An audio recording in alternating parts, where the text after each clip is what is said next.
everyone. Welcome to another episode of BF Talks.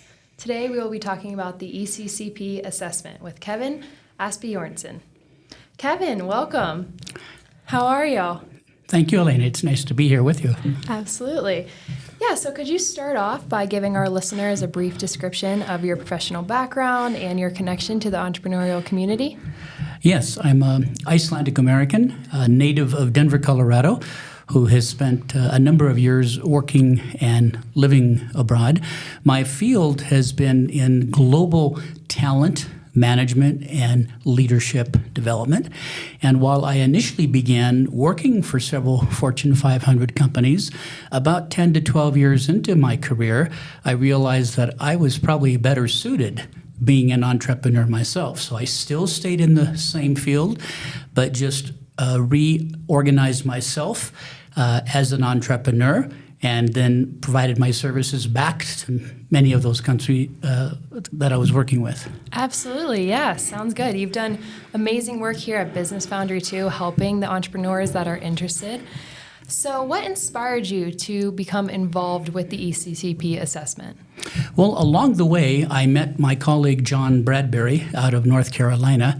And John is the researcher behind the Entrepreneur Core Characteristics Profile, or ECCP. And he and his team, including a organizational psychologist, spent time creating a methodology of capturing what the fundamental core characteristics are, benchmarking those over time so that we had a very valid and reliable database against which we could benchmark people.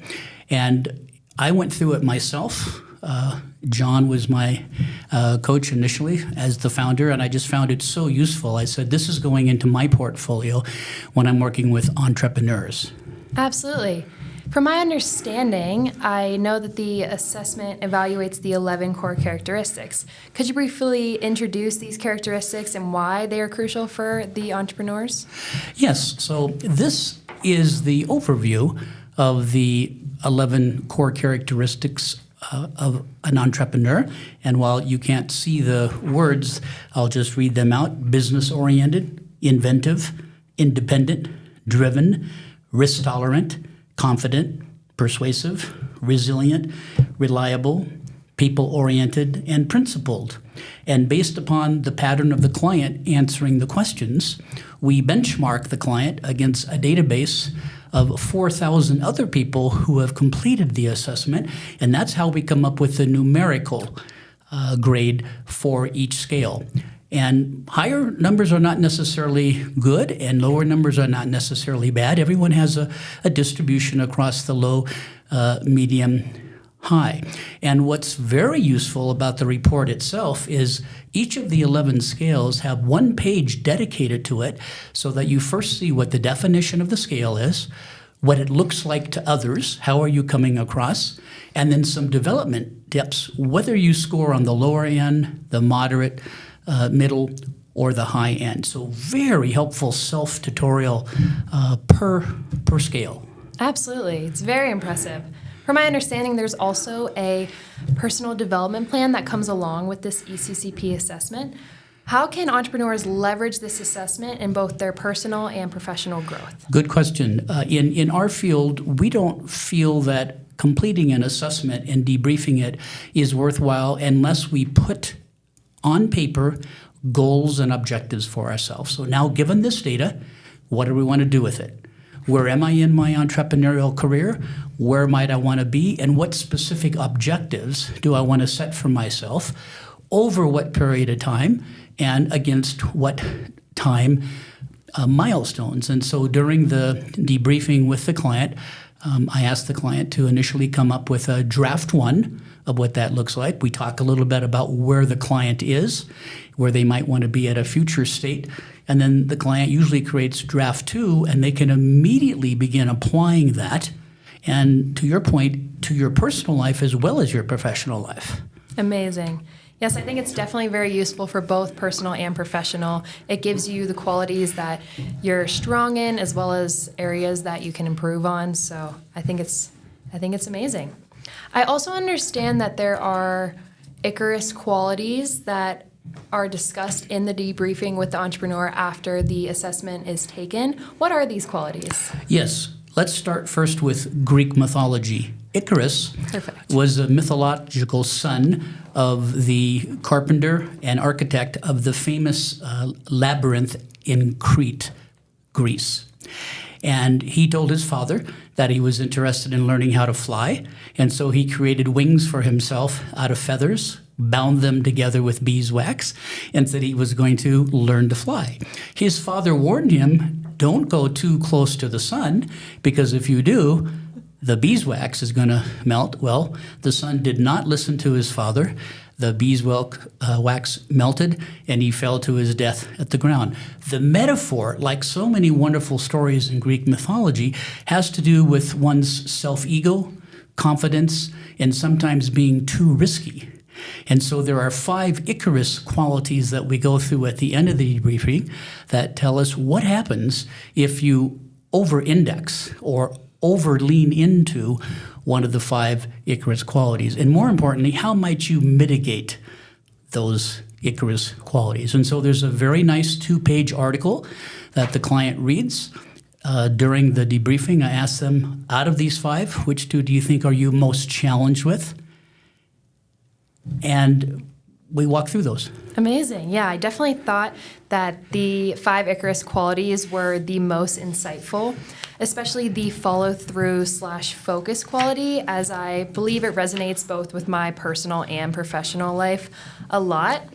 A little bit of background about what the follow-through focus quality is. It's basically just being able to follow through on tasks, ideas, and focusing on the execution of an idea so that real progress is made. So I enjoy doing these things in both my personal and professional life. Professional life, I would say I follow through in my day-to-day operations on ideas and tasks. But in my personal life, I would say that I follow through within my relationships, so making sure I'm nurturing those relationships as well. How can these Icarus qualities be effectively integrated into an entrepreneur's personal development plan? Well, in our field of talent management and leadership development, everyone has strengths, but everyone also has blind spots and potential areas for development. And generally speaking, people are not that aware of their strengths, blind spots, and areas for development. So the ECCP assessment itself, together with the Icarus qualities, allows the client to step back and say, okay, here are a couple of blind spots of mine. Here's how I might articulate them into development goals for myself, whether it's personally or professionally. And I think it's worth noting that John Bradbury, the publisher and the designer, is himself an entrepreneur and the founder of Entrepreneurial Performance Labs, which has partnered with the Business Foundry to create a wonderful online portal for people to go in and not only complete the assessment, but have access to a number of online workshops that assist an entrepreneur with developing certain areas, depending on where the entrepreneur is. And he's also author of the book 6 Secrets to Startup Success. So well authored, well published, very good research. Amazing. Yeah, going back to what you were saying, I definitely think that the feedback regarding the core characteristics was very transformative and impactful.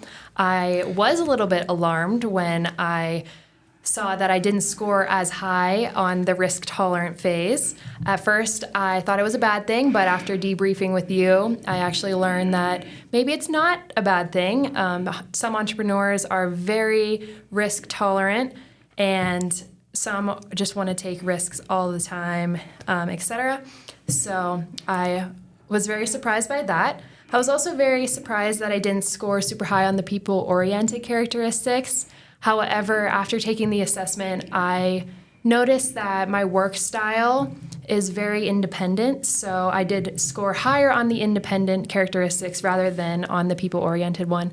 But just knowing this helped me kind of step into my new role and know like where my strengths are and where I can improve on and where I can work better with people. So yeah. And if I remember, the timing of our debriefing was perfect for you because you were moving from one role in an organization to a new role in an organization, two different managers, and the timing. How was the timing appropriate for you in terms of applying the insights of the ECCP? Yeah, it was perfect timing. It was right as I was kind of handing over my previous knowledge while also stepping into this strategic partnership role, and just knowing these characteristics about myself helped me prepare and present myself in a more effective way that aligns with how my managers communicate better. So it was very impactful and it was perfect timing. Well, speaking to your insight, I thought the listeners would like to know that when we go back to ancient Chinese civilization, specifically the philosopher of Lao Tzu, he reminds us that knowing ourself is wisdom, understanding others is intelligence.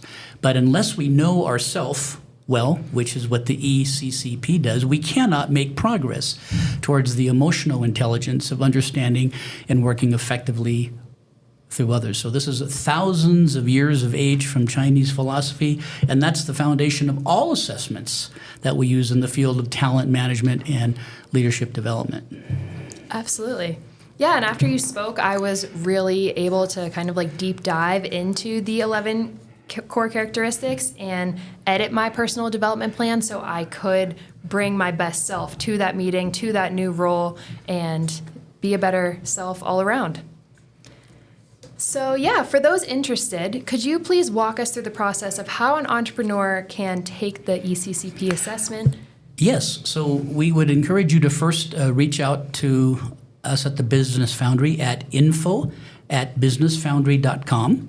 You'll receive a return email that gives you a customized link to complete the assessment, gives you the information to purchase the package, and then once you complete the assessment, you download that into a PDF and you inform Business Foundry you are ready for your 1-hour debriefing and consultation with me, and we set that up on a day and time of convenience for you as the client.